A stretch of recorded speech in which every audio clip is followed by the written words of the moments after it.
Halo semuanya, perkenalkan nama saya Flamando Octaviano, mahasiswa aktif Politeknik LPP Yogyakarta dengan NIM 2103022. Pada saat ini, saya akan sedikit mencoba menjelaskan tentang materi analisis transaksi. Jadi, apa itu analisis transaksi?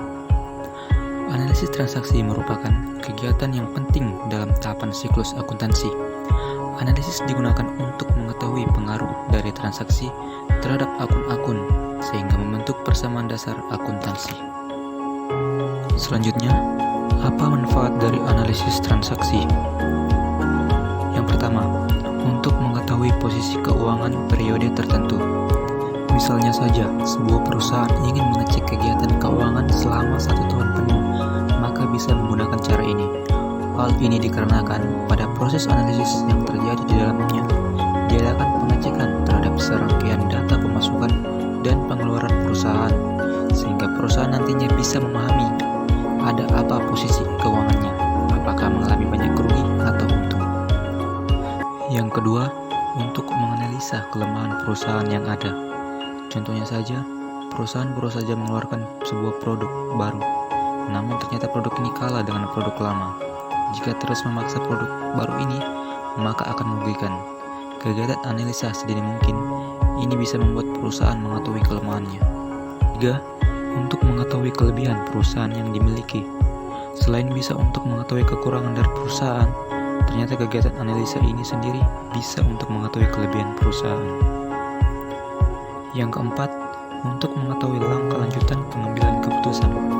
Misalnya saja, apakah perusahaan akan memangkas biaya produksi, menambah aset, melakukan investasi, dan banyak lainnya.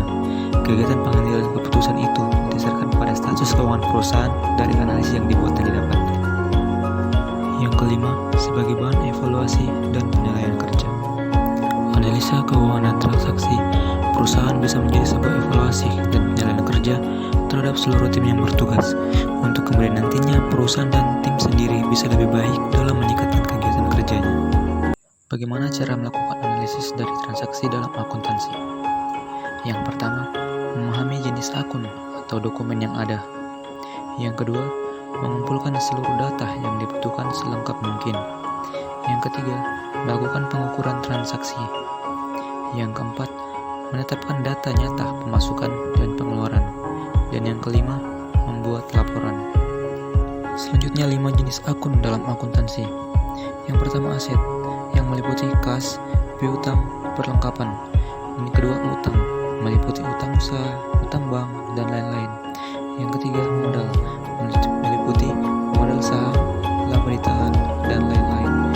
Yang keempat pendapatan, yang meliputi jasa, bunga, dan lain-lain. Yang kelima beban, meliputi beban listrik, air, telepon, dan lain-lain. Next, saldo akun.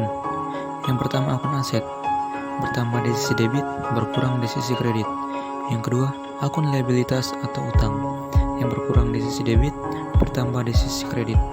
Yang ketiga, akun ekuitas atau modal, berkurang di sisi debit, bertambah di sisi kredit.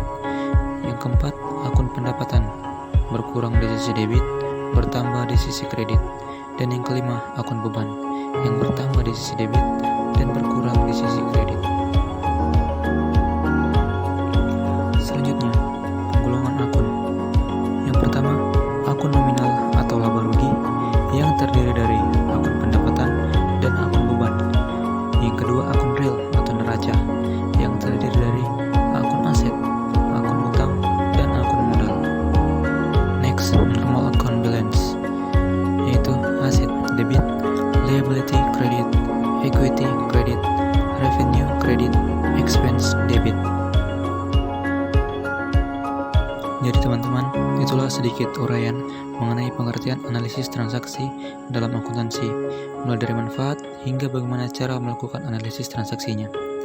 Bagi yang ingin melakukan analisis transaksi dalam akuntansi, bisa memahami berbagai uraian dan penjabaran seperti pada materi yang tadi saya sampaikan. Dan jangan lupa untuk senantiasa teliti mengenai berbagai olahan data yang dimasukkan agar tidak menimbulkan kerancuan laporan.